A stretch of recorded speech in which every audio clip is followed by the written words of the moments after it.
والا یه متنی آمده لولنله والا بگید خودت میخواد فیلم بگیری من اینجا بشین خیلی خوبه همین خودم میسترم خیلی خوب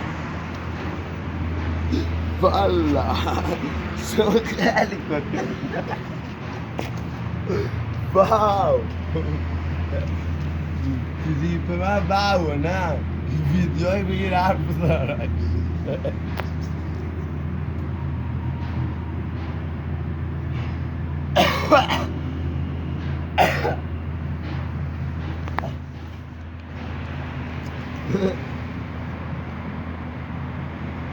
بیا داری ماشین رو عکس بگیری داری ما هم عکس بگیر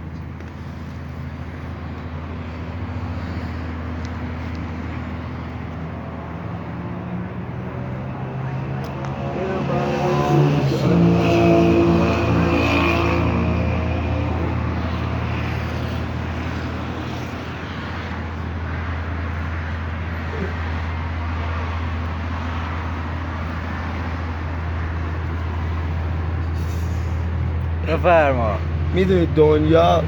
فقط به این اهمیت نمیده که تو سمت کتاب بری بوک بری سه چیرشه فقط دنبال به اون هست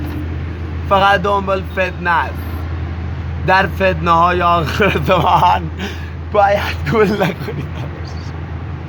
بعد بدوی دنبال یه لوکیشن بهتر حتی مامانه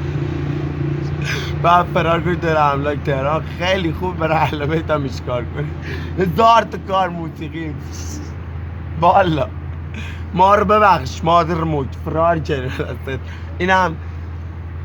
ثمره ای که من گذاشتم برای این مملکت گذخار شد نه